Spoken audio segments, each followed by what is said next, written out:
Terima kasih Mas. Assalamualaikum warahmatullahi wabarakatuh. Alhamdulillah.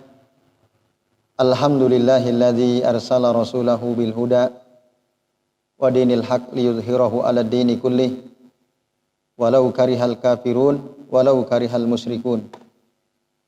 Asyhadu an la ilaha illallah wahdahu la syarikalah wa asyhadu anna Muhammadan abduhu wa rasuluh. Allahumma shalli wa sallim wa barik ala Muhammad wa ala ali Muhammad kama shallaita wa barakta ala Ibrahim wa ala ali Ibrahim fil alamin innaka Hamidum Majid. Amma ba'du. Bapak-bapak dan ikhwah sekalian, rahimani wa rahimakumullah. Alhamdulillah pada malam hari ini kita bertemu kembali di majelis kajian kitab Tazkiyatun Nufus ya. Insyaallah pada malam hari ini kita akan membahas bab yang ke-6 ya. Berarti halaman 79. Yaitu bab tentang ahwalu an-nafs wa muhasabatuha. Keadaan nafsu dan melakukan muhasabah terhadap nafsu kita ya. Syekh Ahmad Farid mengatakan ya, pada halaman, kalau di kitab aslinya pada halaman 69 ya, ittafaqo as-salikun ilallahi ala ikhtilafi turukihim wa tabayyuni sulukihim ala anna nafsa qati'atun bainal qalbi wa bainal wusul ila rabb. Jadi para penempuh jalan menuju Allah yang oleh para para sufi ya disebut salik. Ini istilah khas sufi ya. Jadi orang-orang yang menempuh jalan menuju Allah Ta'ala untuk sampai kepada Allah Subhanahu wa Ta'ala, mereka sepakat walaupun jalan yang mereka tempuh berbeda-beda, cara mereka menempuh jalan menuju Allah juga beda-beda. Maksudnya beda-beda, zikirnya macam-macam, tidak sama gitu. Salik ya, ala ikhtilafi turukihim, berarti thariqah ya, yang thariqah itu kan zikirnya beda-beda tuh ya. Thariqah Naksabandiyah, thariqah Sadziliyah, thariqah Qadiriyah dan lain-lain tuh ya. Mereka punya amalan sendiri-sendiri. Itu yang disebut ala ikhtilafi turukihim. Meskipun jalan yang mereka tempuh beda-beda, cara mereka menempuh jalan itu juga berbeda-beda, tapi tujuannya menuju Allah. Nah, mereka sepakat bahwasannya nafsu itu menjadi penghalang baina al-qalbi wa baina al-wusuli ila rabb. Menjadi penghalang antara hati dan antara sampainya kita kepada Allah Azza wa Jalla. Seseorang itu tidak bisa sampai kepada Allah kecuali setelah dia mematikan hawa nafsunya, meninggalkan hawa nafsunya, menyelisih hawa nafsunya, dan memerangi lalu mendapatkan kemenangan terhadap hawa nafsunya. Jadi hawa nafsu itu sesuatu yang harus diperangi, karena dia menurut ya keterangan dari Syekh Ahmad Farid, dan beliau mengutip ya tokoh-tokoh yang beliau sebut as-salikun itu. Jadi hawa nafsu itu bisa menghalangi sehingga orang tidak bisa sampai ke Allah Ta'ala, kecuali kalau dia membunuh hawa nafsunya, meninggalkannya, menyelisihi keinginan syahwatnya, hawa nafsunya, dan dia mendapatkan kemenangan, berperang lewat dengan hawa nafsunya, baru dia bisa sampai ke Allah Subhanahu wa Ta'ala. Selama ada hawa nafsunya dan dia ikuti hawa nafsu itu, maka seseorang berarti kesimpulannya tidak akan bisa sampai kepada Allah Subhanahu wa Ta'ala. Nah itu. Nah, oleh karenanya manusia itu, kata beliau, ada dua golongan, ala kismain. Kismun zufarat bihi nafsuhu pamalakathu ahlakathu wa sara tau'an laha tahta awamiriha. Ada manusia, golongan manusia yang dikalahkan oleh nafsunya, dikendalikan oleh nafsunya, dibinasakan oleh hawa nafsunya, dan dia mengikuti syahwatnya, hawa nafsunya. Ada orang yang seperti itu. Jadi kalah dia oleh hawa nafsunya. Itu golongan pertama. Kalau kita golongan ini bukan nih. Kita, semoga enggak ya. Semoga enggak. Kadang-kadang ya. Nah, tapi ada golongan orang yang dia bisa memenangkan pertarungan bersama dengan hawa nafsunya. Ya, mengalahkan hawa nafsunya, justru yang tunduk kepada dia itu adalah hawa nafsu. Bukan dia tunduk pada hawa nafsu. Jadi, hawa nafsu itu yang justru mengikuti perintah-perintah dia. Ada orang yang seperti ini. Dan tentu yang kedua ini yang baik. Ya, dia menundukkan hawa nafsunya. Maka dalam hadis itu Nabi mengatakan al-qayyisu man dana nafsahu wa amila lima ba'dal maut.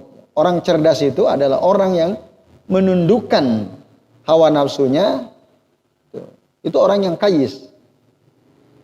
Dan wa amila lima ba'dal maut. Dia beramal yang dia siapkan untuk kehidupan setelah mati. Itu orang qayyis. Qayyis itu orang cerdas.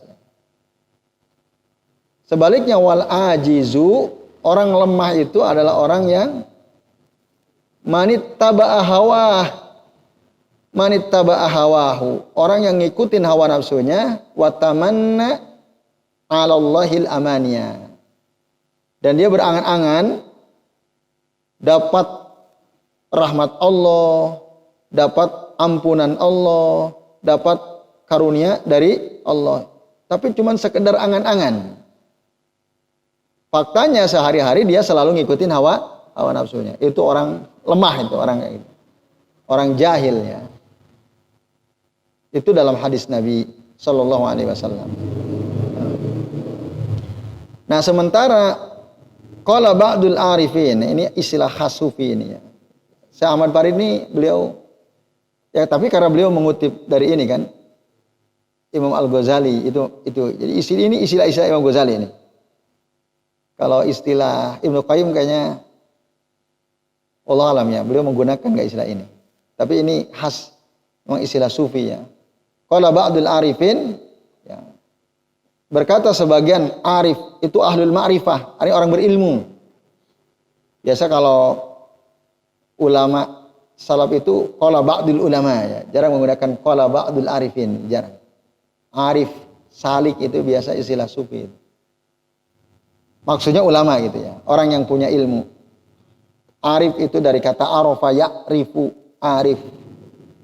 Qala ba'dul arifin intaha safarut talibina ila dzufri bi anfusihim.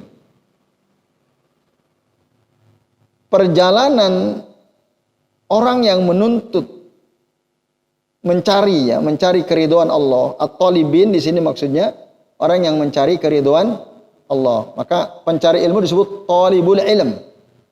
At-talibin ini maksudnya orang yang mencari keridhaan Allah Subhanahu wa taala. Safar mereka. Nah, jadi dalam sufi itu setiap kita ini sebenarnya sedang safar. Setiap kita ini sedang melakukan perjalanan ya, ke negeri akhirat. Itu. Dunia ini bagian dari perjalanan. Nah, maka perjalanan orang yang mencari ridhonya Allah itu berhenti, selesai saat dia bisa menundukkan hawa nafsunya. Nah, itu dianggap udah tuntas tuh. Orang sedang safar menuju ridhonya Allah Ta'ala, dia masih dianggap safar selama dia tidak bisa memenangkan peperangan dengan hawa nafsunya. Ketika dia mampu memenangkan itu, maka intaha safar. Perjalanan dianggap sudah rampung, sudah selesai. Itu kata siapa? Ba'dul arifin. Maka barang siapa yang bisa memenangkan, mengendalikan nafsunya, syahwatnya, aflaha wa anjaha. Dia beruntung. Dia sukses. Tapi kalau kebalikannya, dia justru dikalahkan oleh syahwatnya, oleh hawa nafsunya, khasira wa halak. Rugi dia dan binasa dia. Maka dalam Al-Quran Allah Subhanahu wa taala berfirman dalam surah An-Nazi'at ya ayat 37 sampai 40. Wa amma man tagha wa atharal hayatad dunya. Dan adapun orang yang togo, durhaka ya, melampaui batas. Wa atharal hayatad dunya, mendahulukan kehidupan dunia. Fa innal jahima hiyal ma'wa. Maka neraka jahim itulah tempat dia kembali. Wa amma man khafa maqama rabbih. Dan adapun orang yang takut ya, pada suatu saat di mana dia berdiri di hadapan Rabb-Nya. Di hadapan kebesaran keagungan Rabb-Nya Allah Subhanahu wa taala, takut dia. Karena dalam surah Al-Mutaffifin kan dijelaskan, yauma yaqumun nasu li rabbil alamin. Pada hari di mana orang-orang itu kelak nanti berdiri di hadapan Allah Rabb, Tuhan semesta alam, pemelihara semesta alam. Wah, itu ngeri ya. Sampai pingsan baca ayat ini. Ketika siuman ditanya kenapa? Nah, karena beliau pernah mendengar kelak nanti di akhirat setiap orang itu ya akan tenggelam dalam keringatnya sendiri-sendiri, bermacam-macam sesuai dengan amalannya.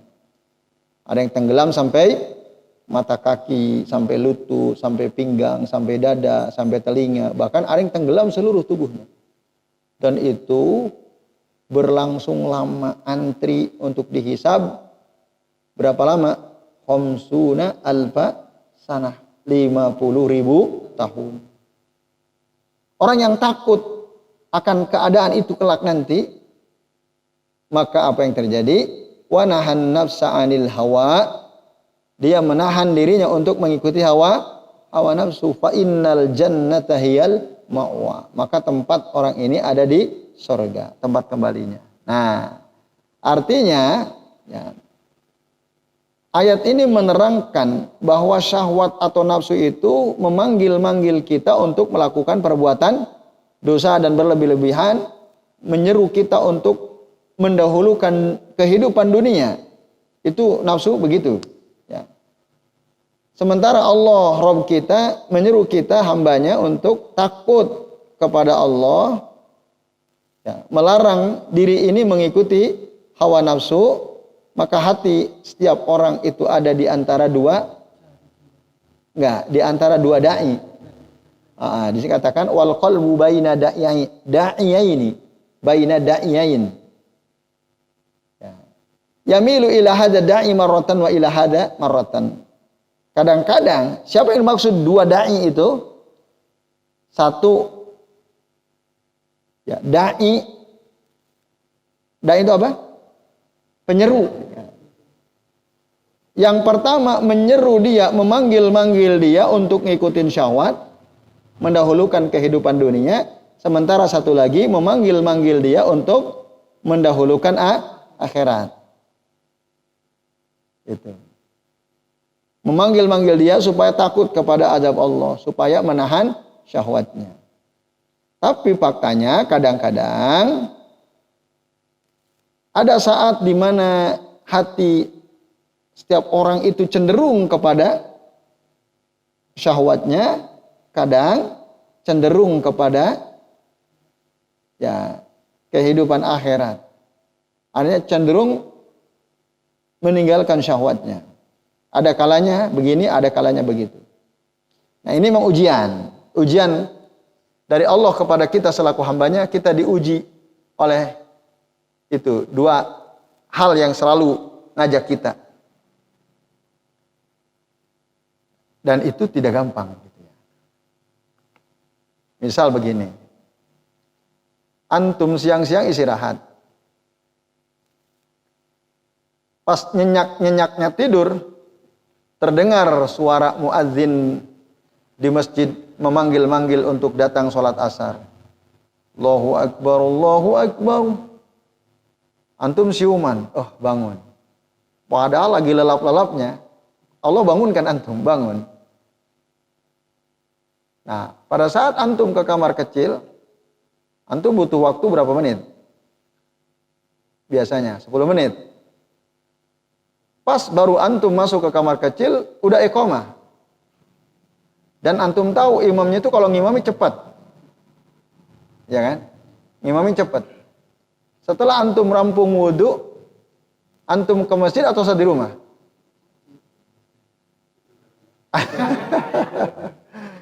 Yang sudah bisa dipastikan kalau antum berangkat ke masjid, sholat udah rampung. Nah, kan itu tuh. Itu godaan kan? Nah, gimana ini? Apakah kita cenderung udah berangkat ke masjid aja atau udah di rumah saja? Kalau antum ke masjid, ngapain sudah rampung orang? Nah, gitu kan? Godaannya udah rampung. Antum malu sama orang diliatin antum. Orang udah rampung kok antum masbuk. Orang udah selesai semua. Wis neng omah wae kan gitu. Ya kan? Di rumah aja. Sementara udah antum berangkat ke masjid. Gak usah malu, wong berbuat baik kok malu. Bukankah ketika antum pergi ke masjid, antum keluar rumah, antum baca doa kan? Setelah itu antum baca doa lagi waktu jalan kan? Setelah antum sampai masjid, antum masuk masjid, baca doa lagi kan? Antum niatnya jamaah kan? Nah, itu udah dicatat antum tetap sholat jamaah meskipun antum telat. Telatnya antum kan nggak sengaja. Tadi antum kan ke kamar kecil. Daripada antum tahan, lebih baik antum tuntaskan. Wis, ke masjid, jalan terus. Nah, tapi penyeru yang satu nggak mau diem juga. Udah di rumah, ngapain ke masjid? Nah, itulah kira-kira contohnya ya, contoh sederhana. Nanti bagaimana akhirnya itu tergantung pilihan kita. Kadang-kadang yamilu ila hadza da'i marratan wa ila hadza marratan. Kadang ada kalanya kita ngikutin yang ini, ada kalanya ngikutin yang ini. Ya begitulah memang. Nah, itu ujian ya. Itu ujian. Gitu. Nah, itu. Nah, kemudian waqad wasafallahu subhanahu wa ta'ala an-nafsa fil Qur'ani bi salasi sifatin. Allah Subhanahu wa taala dalam Al-Qur'an menjelaskan bahwa nafsu syahwat itu, nafsu itu ya, memiliki 3 sifat. Yang pertama sifat mutmainnah.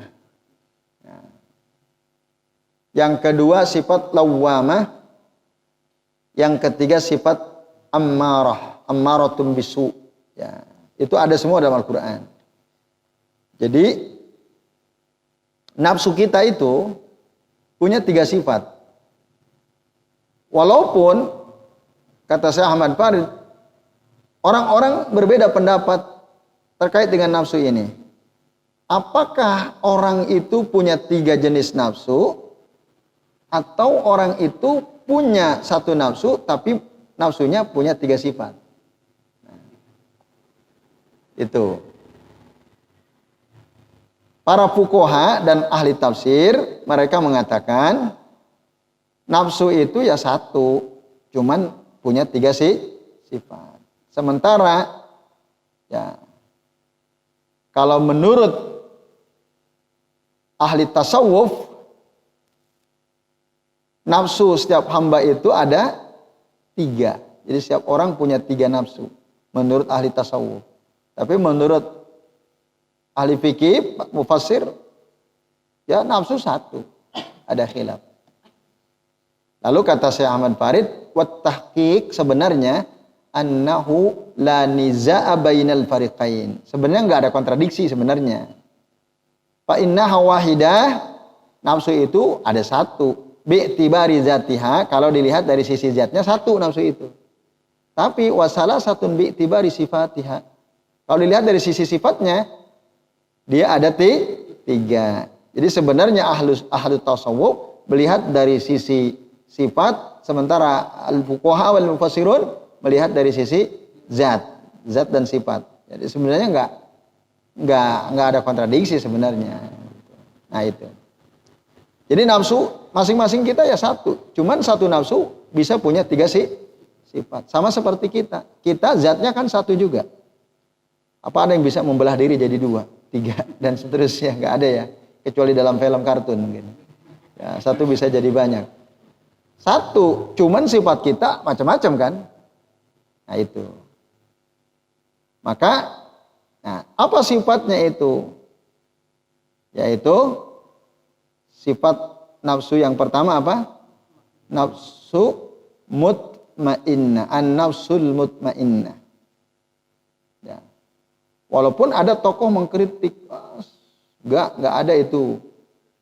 Nafsu mutmainnah itu enggak ada. Jadi pernah saya kuliah di pasca sarjana ya, ada seorang profesor, dia tegas mengatakan nafsu mutmainnah itu enggak ada, kata dia. Enggak ada. Nah, dengan sangat yakin dan gagah beliau katakan tidak ada, kata beliau. Buktinya apa? Beliau menyebutkan bukti. Siapa coba yang paling layak dapat nafsu mutmainnah? Ustadz toh, kiai toh, orang-orang alim toh. Tapi di lapangan faktanya ada nggak kiai yang menghamili santrinya, santriwatinya? Ada nggak? Ada. Itu mana itu? Bohong, nggak ada. Nafsu mutmainnah berdasarkan riset beliau itu nggak ada, kata beliau. Riset asal-asalan barangkali ya. Itu nggak ada nafsu mutmainnah. Nah, waktu itu kami bilang begini Pak. Jadi dalam kehidupan itu kan ada tataran realitas, ada tataran idealitas. Ada sesuatu yang ideal, ada sesuatu yang real. Apa yang Bapak sampaikan mungkin benar, secara real. Susah orang punya nafsu mutmainnah secara real. Susah tapi bukan berarti tidak ada kan itu. Karena dalam Al-Quran jelas ada. Dalam surah apa itu? Al-Fajr ya. Ya ayyatuhan nafsul mutmainnah. Irji'i ila rabbiki radiyatan mardiyah. Fadkhuli fi ibadi wadkhuli jannah. Lah kalau kita bilang enggak ada, sementara Allah bilang ada, gimana kita meniadakan sesuatu yang Allah bilang ada kan? Kan enggak bisa gitu. Terlalu berani ya.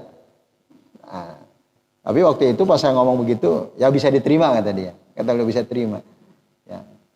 Itu. Jadi ada, nafsu mutmainnah ada. Cuma mungkin tidak mudah untuk bisa sampai level itu ya, level nafsu mutmainnah. Nah, dalam bab ini Syekh Ahmad Farid menerangkan apa sih ciri-ciri seseorang yang nafsunya itu mutmainnah? Cirinya seperti apa? Orang yang sudah punya nafsu yang mutmainnah. Nah, beliau katakan idza sakanat an-nafsu ila Allah azza wa jalla wa ma'annat bi dzikrihi wa anabat ilaihi washtaqat ila liqa'ih ya wa anisat bi qurbih fa hiya mutmainnah. Nah, jadi kalau jiwa tenang ya, dengan mengingat Allah, tenang untuk sampai menuju Allah, kembali kepada Allah, rindu ketemu Allah, ingin selalu mendekat dengan Allah, itu tandanya nafsu dia mutmainnah. Jadi gampangannya dia selalu rindu sama Allah, selalu zikir lisannya, selalu istighfar dia, ingat dosa-dosanya, rindu dia ketemu Allah, selalu ingin mendekat kepada Allah. Nah ini tanda fahiyah mutmainnah, nafsunya mutmainnah. Nah itulah yang kata Syekh Ahmad Farid, yang dikatakan oleh Allah ketika dia wafat, Allah akan seru dia tadi ayatnya. Ya ayyatuhan nafsul mutmainnah irji'i ila rabbiki radiyatan mardiyah. Itu cirinya. Kelak nanti waktu dia mati Allah akan panggil dia. Nah, lalu pertanyaannya, nafsu kita udah sampai level itu belum? Level kita merasa tenang, ya kita saat zikir, dan kita selalu ingin zikir lisan kita, hati dan lisan kita ingin zikir ingat Allah. Senantiasa istighfar taubat pada Allah. Rindu kita ketemu Allah. Sudah sampai pada level itu belum? Kita selalu ingin mendekat dengan Allah. Nah, yang tahu tentu kita masing-masing ya. Kita masing-masing.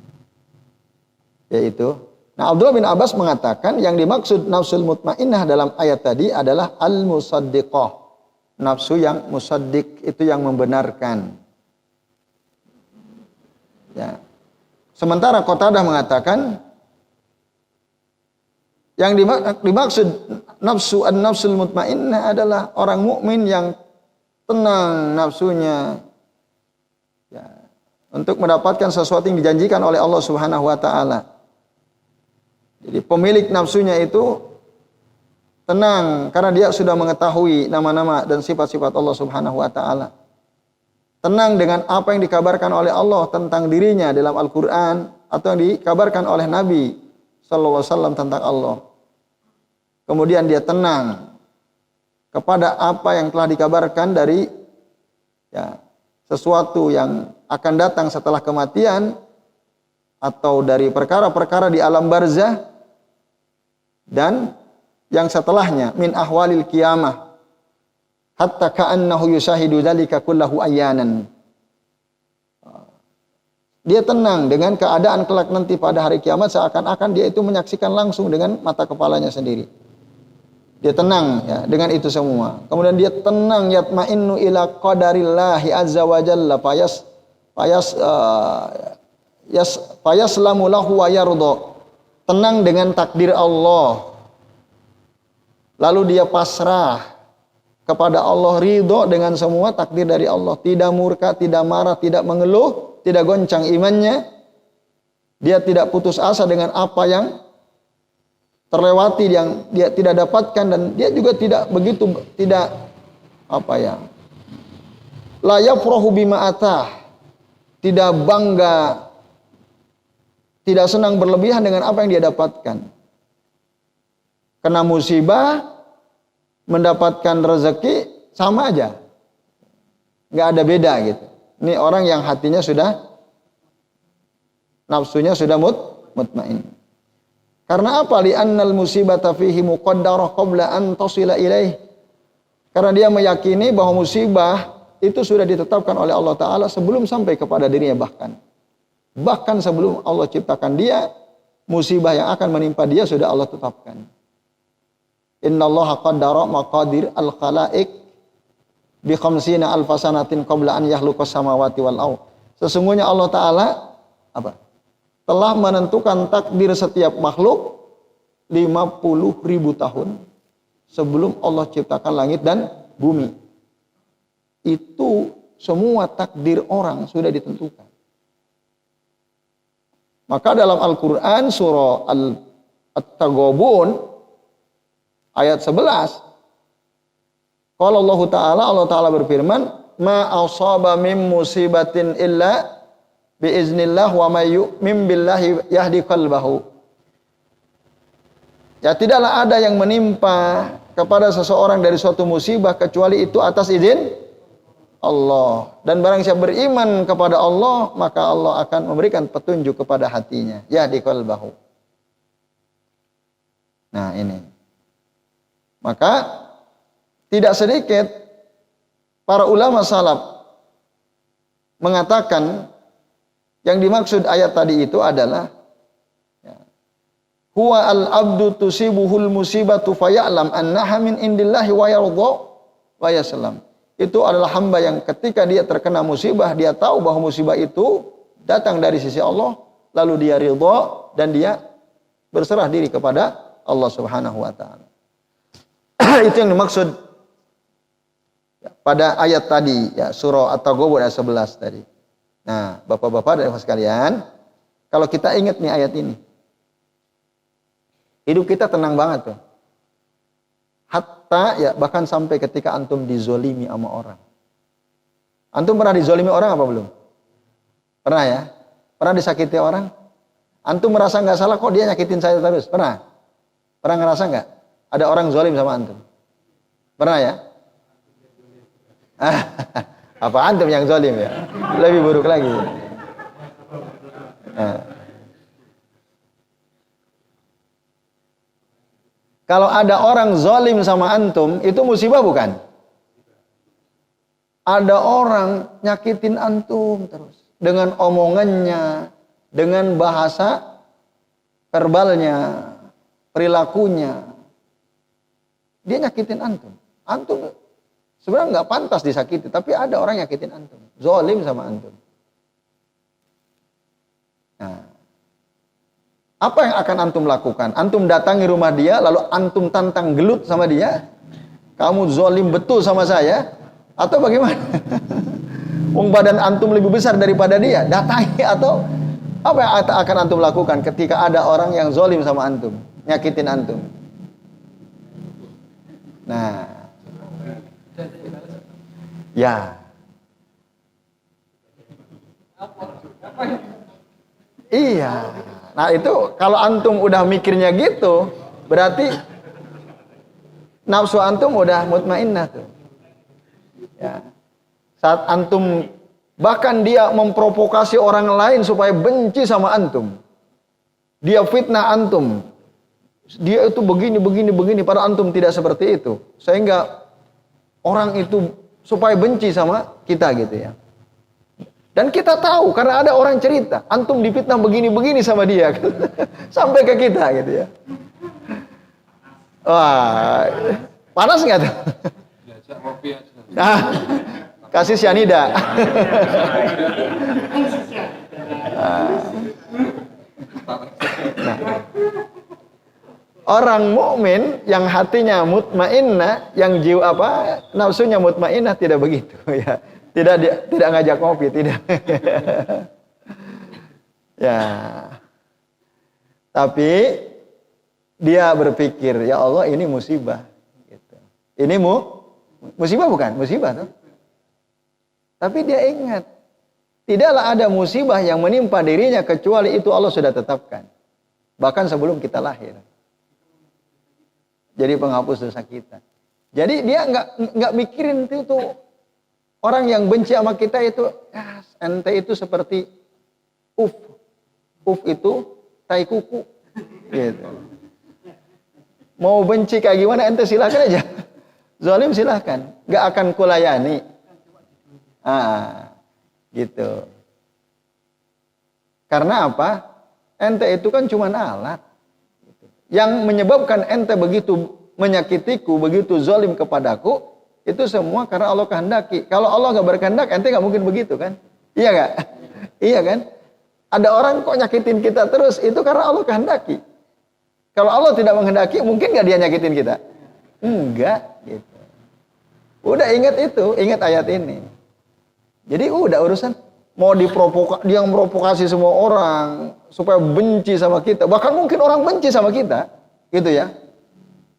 Orang yang nafsunya mutmainnah, walas dia, santai saja.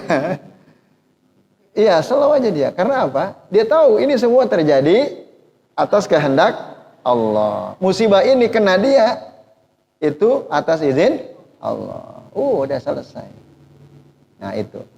Mungkin rumah antum akhirnya dilempari gitu. Karena ada banyak orang terprovokasi, misal ya. Nah, itu ingatlah pada ayat ini. Ya. Maka dengan begitu kita jadi tenang. Hati kita jadi tenang, sabar. Apalagi kalau kemudian kita ingat, wah ini jangan-jangan karena memang dosa saya. Gitu kan? Maka Allah menghendaki ada orang nyakitin kita sebab dosa-dosa kita. Karena amal soleh kita nggak nutup, akhirnya itu kita kena musibah.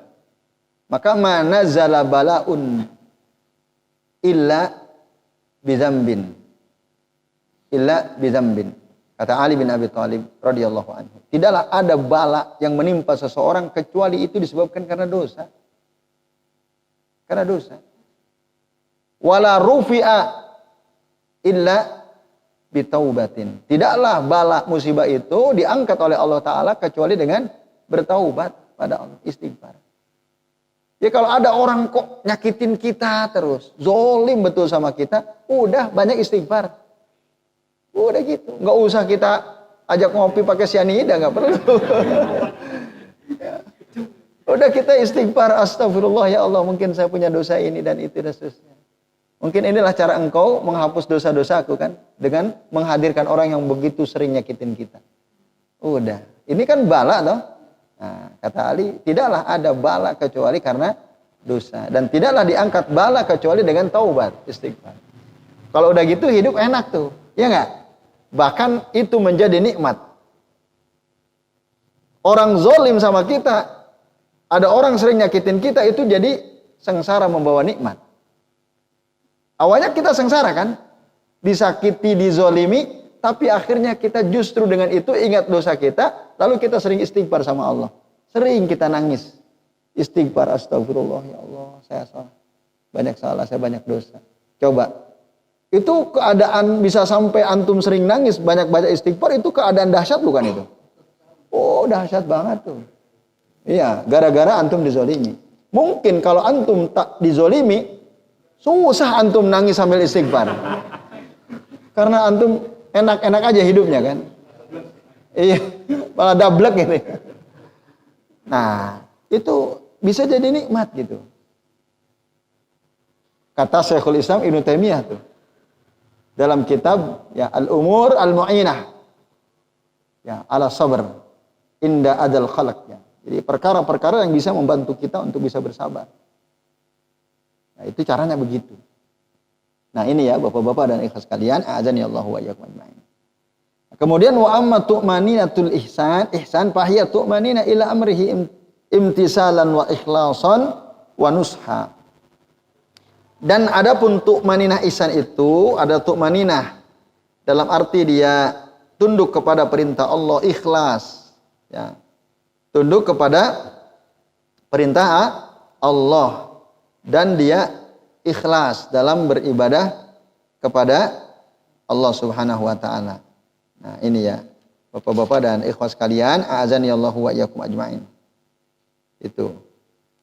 Kemudian fala yuqaddimu ala amrihi iradatun wala hawa wala taqlidan wala yusakinu subhatu aridu khabarahu wala syahwatan tu'aridu amrahu bal idza marrat bihi anzalaha manzilatal waswas allati li ayyakhira minas sama'i ilal ardi ahabba ilaihi min an yajidaha fahadha kama qala nabi sharihul iman.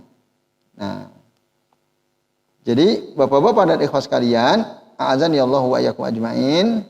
Ya. Orang yang sudah tu'maninah secara ihsan ya, syahwatnya dia tidak akan mendahulukan hawa nafsu dan keinginan dia dari di atas perintah Allah Subhanahu wa taala. Dia tidak akan taklid.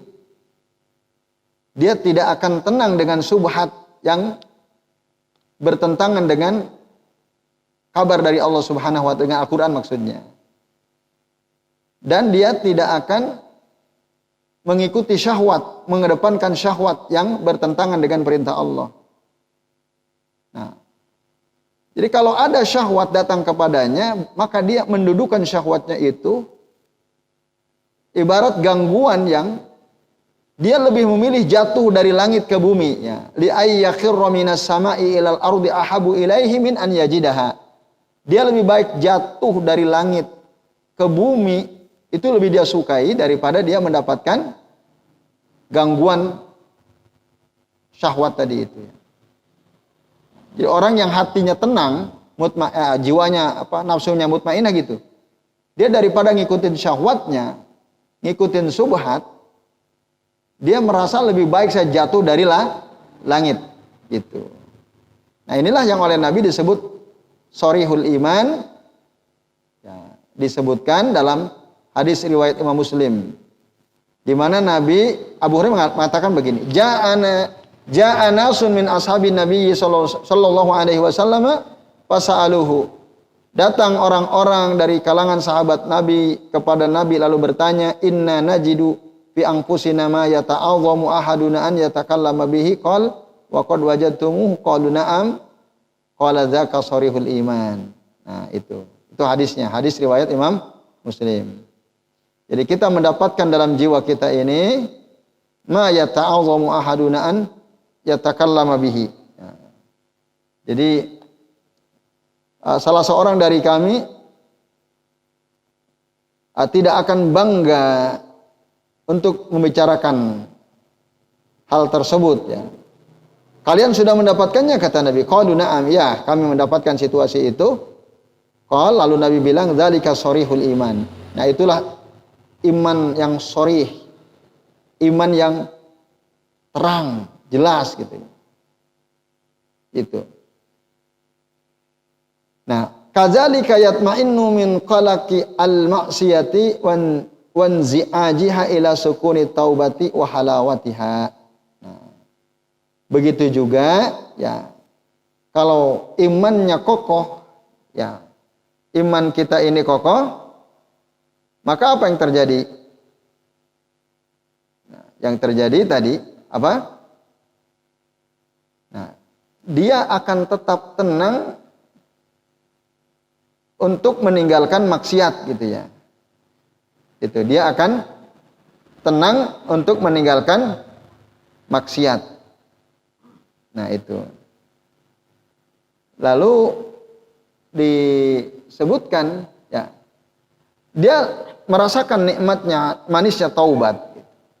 Kalau dia tenang, nafsunya tenang, maka dia akan berpindah dari keraguan menuju keyakinan, dari kebodohan menuju ilmu, dari kelalaian menuju zikir, ingat terus pada Allah, dari khianat kepada taubat, dari riya kepada ikhlas, dari bohong dusta kepada jujur, dari lemah tadi menjadi kayis, dari al-ajiz menjadi kayis, lemah menjadi cerdas gitu ya.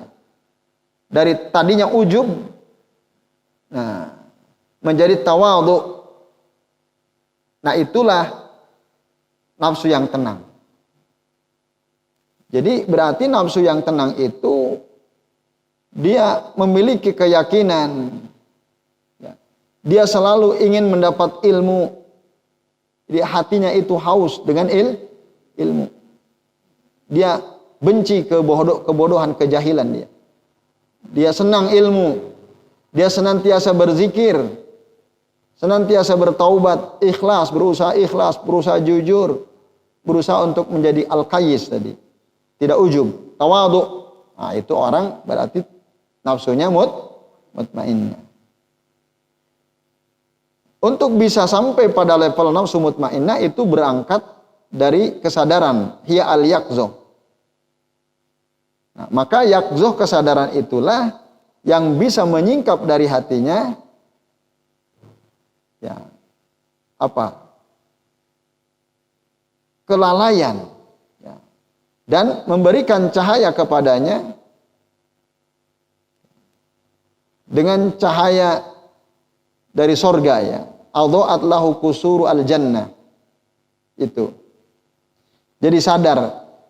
Kalau kita ingin punya nafsu yang mutmainnah, tadi munculkan kesadaran itu. Maka dengan kesadaran inilah dia bisa melihat apa yang diciptakan Allah untuk dia, apa yang akan dia dapatkan dari mulai dia mati sampai nanti dia masuk ke negeri akhirat gitu ya. Dan dia akan melihat bahwa dunia ini akan cepat hilang. Dunia itu sedikit, tidak bisa memenuhi kebutuhan anak-anaknya, bahkan bisa membunuh anak-anaknya.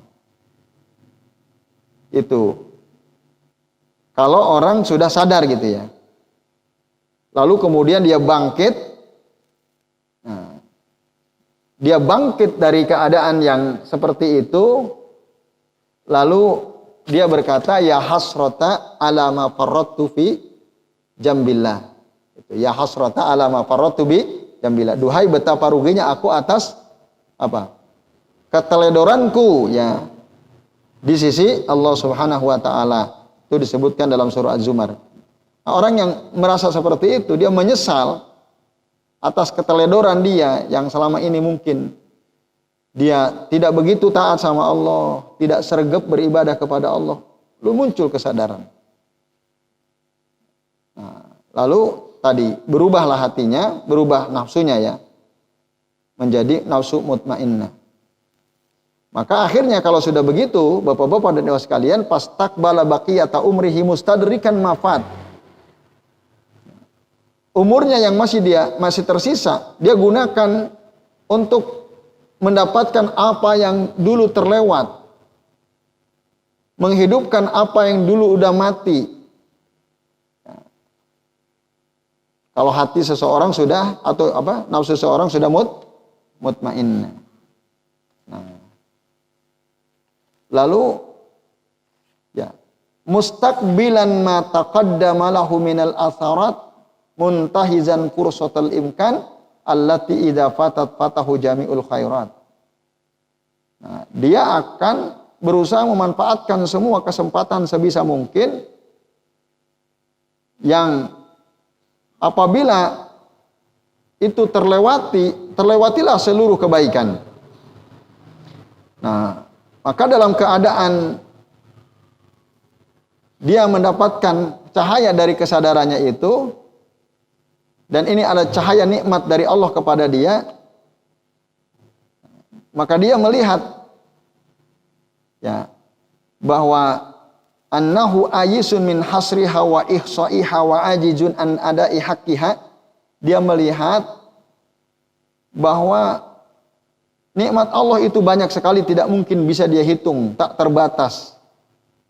Sementara dia lemah untuk bisa memenuhi hak-hak ya, dia hak-hak Allah ya untuk dia penuhi dari nikmat-nikmatnya itu. Dan dia melihat kesadaran, dengan kesadaran itu ya fitil kal yaktu uyuba nafsi, dia bisa melihat aib-aib dirinya dan amal-amalnya yang ya sia-sia. Lalu dia juga melihat perbuatan-perbuatan dosa, perbuatan buruk, termasuk banyak hak yang tidak dia tunaikan, banyak kewajiban yang tidak dia tunaikan. Maka lalu setelah itu dia bersedih gitu. Taksya'u jawarihuhu, dan anggota tubuhnya menjadi khusyuk gitu. Lalu dia berjalan menuju Allah Ta'ala, menundukkan kepalanya karena dia menyaksikan betapa banyak nikmat Allah atas dirinya. Nah, sambil dia tetap memperhatikan aib-aib dirinya. Dan dalam cahaya itu juga, cahaya kesadaran itu juga, nah dikatakan di sini yara ijata waqtihi. Dia melihat betapa waktunya itu sangat berharga.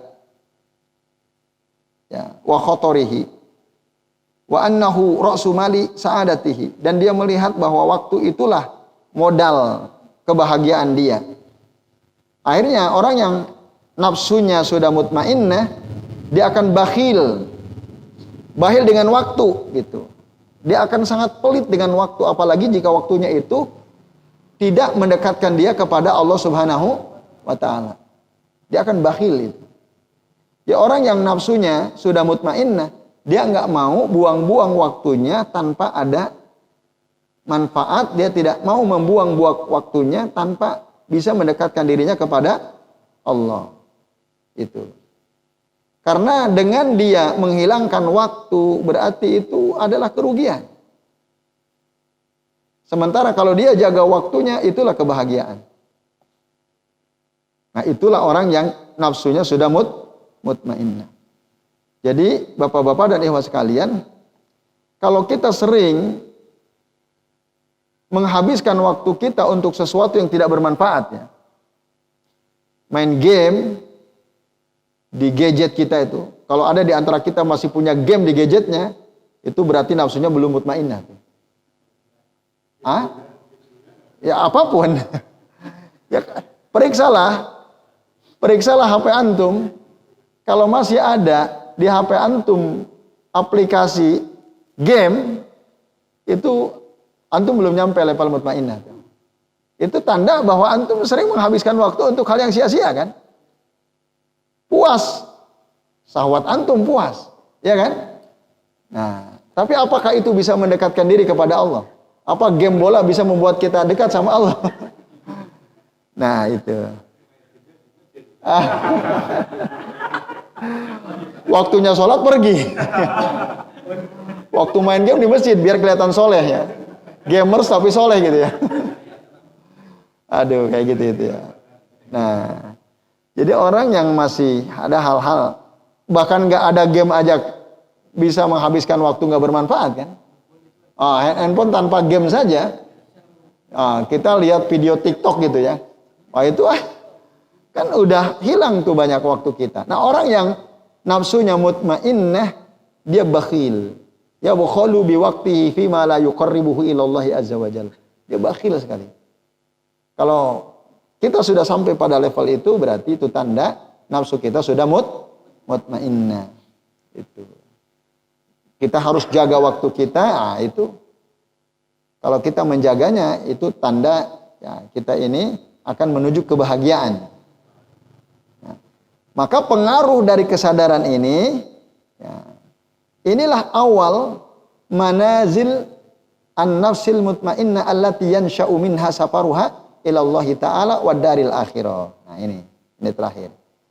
Jadi pengaruh adanya kesadaran itu, kesadaran tadi pentingnya mendahulukan ilmu, dia benci kepada kejahilan dan seterusnya tadi itu kan muncul dari kesadaran. Nah, ketika udah sadar kita dari betapa berharganya waktu, akhirnya dia bakhil terhadap waktu dia. Kalau tidak mendekatkan diri sama Allah, dia tidak akan habiskan waktunya. Itu kan kesadaran tuh, yakzoh, disebutnya yakzoh dalam bahasa Arab. Nah, itulah awal manazilin nafsil mutmainnah. Itulah awal kita akan sampai kepada nafsu yang mutmainnah. Itu. Yang muncul dari apa? Dari kesadaran tadi. Ketika kita berjalan menuju Allah Subhanahu wa taala dan menuju negeri akhirat, ilallahi wa daril akhirah. Nah, ini Bapak-bapak dan ikhwas sekalian, a'azani Allah wa iyyakum ajmain ya. Jadi jelas ya. Itu. Nah, mudah-mudahan kita bisa punya nafsu mutmainnah ya. Mutmainnah tadi. Ya, tadi indikatornya sudah dijelaskan semua, tinggal kita membaca diri masing-masing. Udah muncul belum tuh kesadaran kita? Betapa misalnya berharganya waktu, betapa ya pentingnya ilmu, pentingnya senantiasa berzikir kepada Allah, betapa banyak nikmat Allah kepada kita, betapa kita ini kurang ya, menunaikan hak-hak Allah yang ada atas diri kita dan seterusnya. Nah, kalau udah muncul kesadaran itu, ya itulah berarti nafsu kita nafsu mutmainnah. Jadi saya kira ini yang bisa kita bahas ya, ikhwas sekalian. Ini sudah jam 9:30 ya. Ya, kita cukupkan. Kasihan nanti karena ada yang dikunci pintunya ya. Jadi kita cukupkan sampai jam 9:30 ya. Iya. Tapi sebelum diakhiri, barangkali ada yang belum jelas yang mau ditanyakan, kami persilakan. Iya, silakan. Ustaz, ini yang kalau yang di mukadimah tadi nafsu itu kan malah sebagai penghambat sampai ke Allah. Iya, sampainya kita ke Allah. Aduh, maaf ini.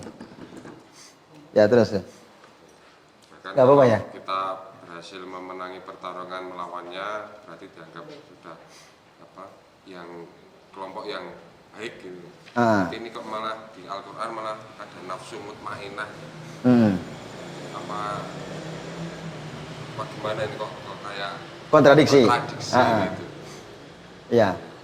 Terus sama kalau yang ini tadi yang perkataan orang arif itu memang berarti kalau akhir dari perjalanan para thalibin itu berarti kalau dia sudah menundukkan nafsu berarti dia sudah dianggap selesai perjalanannya. Gitu. Iya. Itu padahal kalau di akhir tadi pembahasan tadi kalau kita sampai ke Allah akhir perjalanan. Iya. Ada kontradiksi juga gitu yang antum maksud. Apakah ini memang dari konsep orang sufi gitu? Ya. Oke, baik. Yang pertama tadi dikatakan nafsu itu justru menjadi penghalang ya antara seorang hamba, hati seorang hamba untuk bisa sampai kepada Allah Subhanahu wa taala. Nah, itu nafsu dalam arti ya sebelum dia sampai pada level nafsu mutmainnah itu. Yaitu nafsu yang dua itu, al-lawwamah dan ammaratun bisu. Menghukum apa asal nafsu itu senantiasa menyuruh manusia untuk berbuat buruk. Ya, itu yang dimaksud nafsu yang qati'ah bainal qalbi wal wusul ilallah tadi ya. Nafsu yang bisa menghalangi hati seorang hamba bisa sampai kepada Allah Subhanahu wa taala. Itu maksudnya itu. Nafsu yang seperti itu.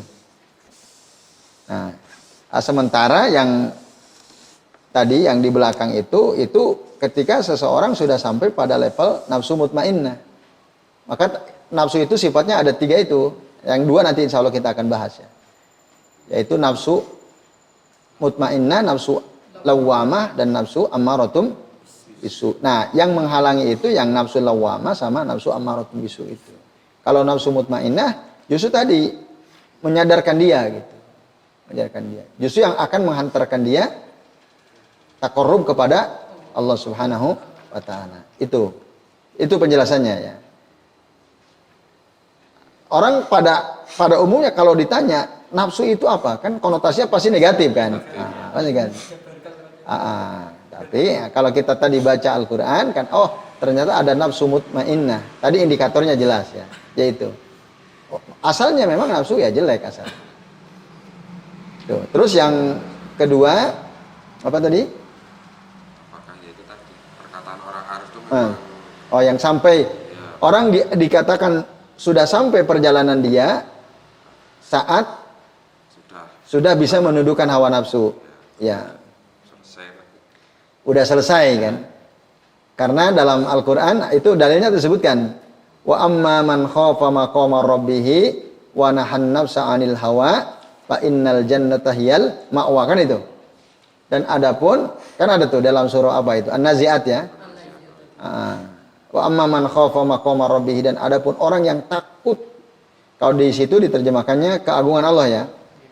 Ya, maksudnya takut ketika dia berada di hadapan Allah. Di hadapan keagungan Allah taala, wa nahan nafsa 'anil hawa. Lalu dia menahan dirinya dari mengikuti hawa nafsu, ikutin syahwatnya. Nah, itulah orang tempatnya di surga. Nah, dari situlah Ba'dul Arifin menyimpulkan orang kalau sudah bisa menundukkan syahwatnya, menundukkan nafsunya, nah berarti dia perjalanannya udah beres. Karena orang itu saat dia melakukan safar maksudnya safar ruhani gitu ya, perjalanan ruh, ya perjalanan spiritual lah mungkin bahasa lainnya ya.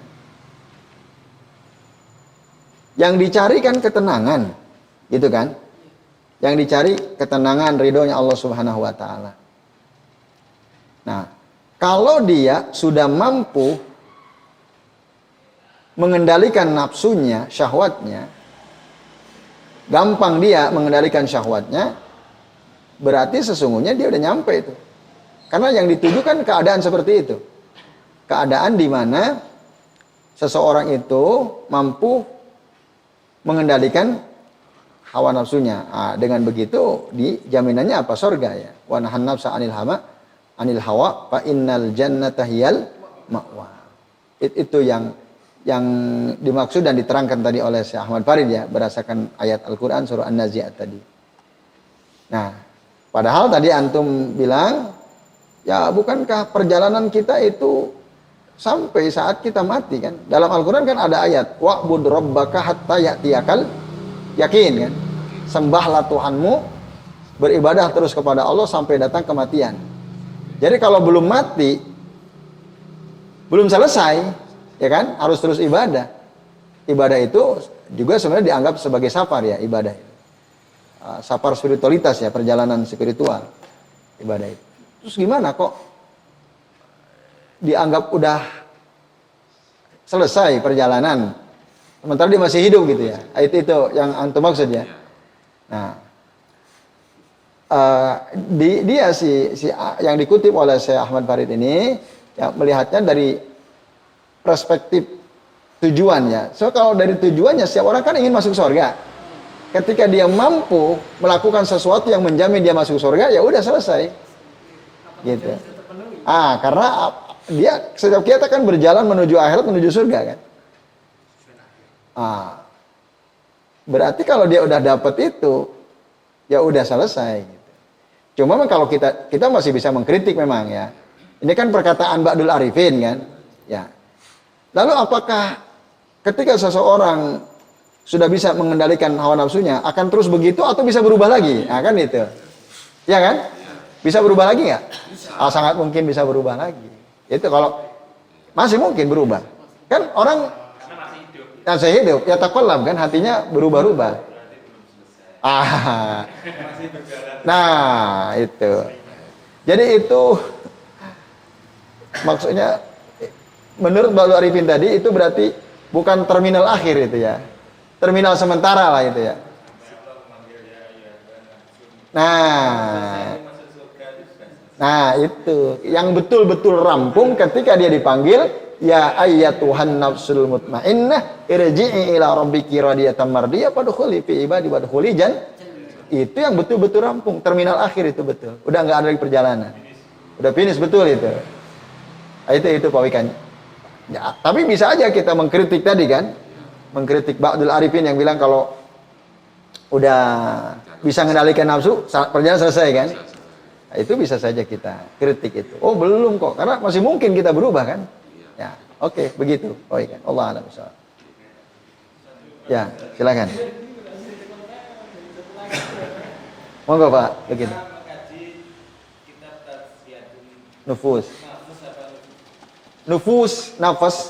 Nufus itu jamak dari kata nafas. Gitu.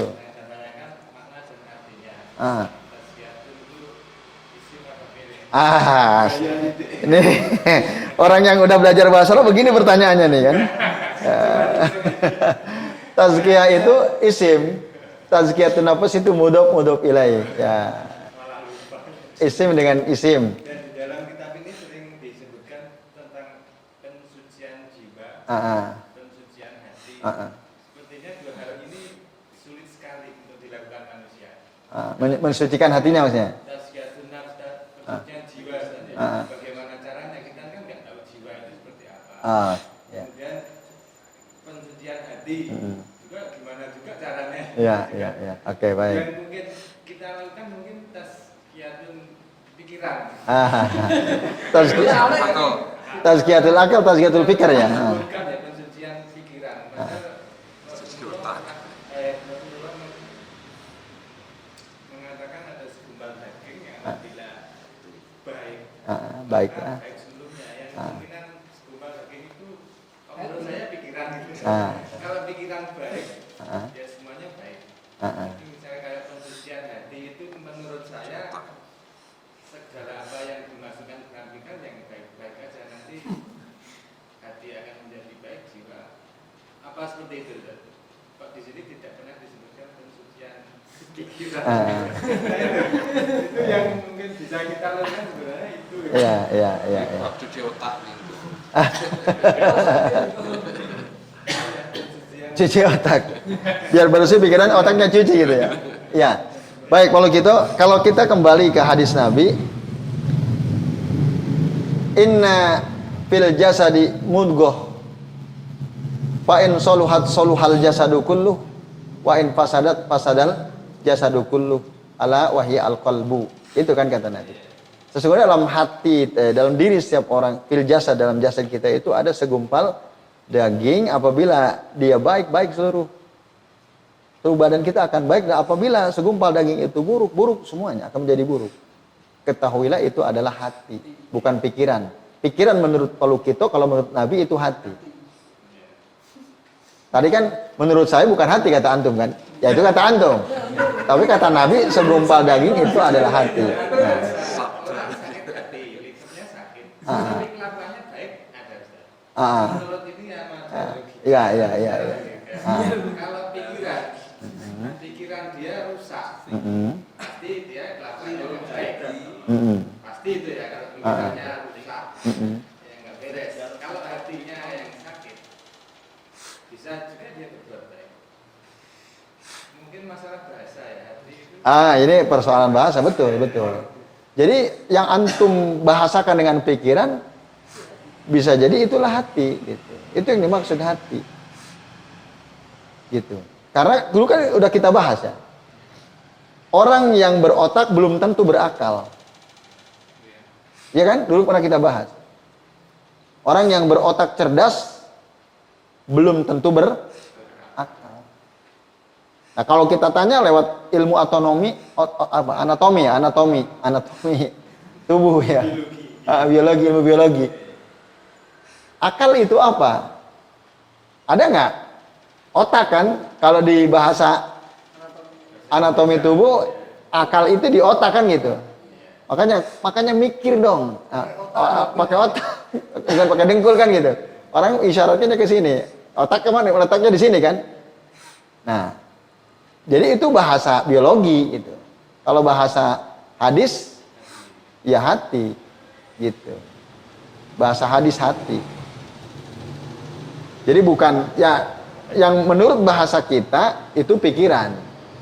Nah, pikiran itu ya hati itu. Hati itu. Jadi orang yang berotak cerdas belum tentu berakal. Ya, karena akal itulah hati yang dimaksud. Itu. Emang nggak ketemu kalau pakai perspektif ilmu anatomi tubuh, pakai ilmu biologi. Nggak nyambung. Itu yang dijelaskan ya dalam beberapa dalil. Ya. Nah, tadi ada pernyataan menarik, orang yang berotak pintar itu belum tentu berakal. Orang yang berakal pasti hidupnya benar. Maka akan banyak la'allakum ta'qilun, semoga kalian apa diartikan apa tuh? La'allakum ta'qilun. Kalau kita buka tuh Quran terjemah bukan semoga kalian berakal, tapi semoga kalian memahami. Ya, orang berakal itu orang yang paham. Paham kedudukan dia sebagai hamba, paham apa yang harus dia lakukan, paham apa yang tidak boleh dia lakukan. Itulah orang berakal. Kalau orang nilai matematik tinggi, kimia fisika tinggi, gelarnya udah profesor doktor, tapi sholat nggak pernah mau jamaah, bahkan kadang-kadang nggak sholat. Akalnya cerdas, otaknya cerdas, tapi nggak punya akal, nggak paham dia. Dia nggak paham. Dia itu kalau kita.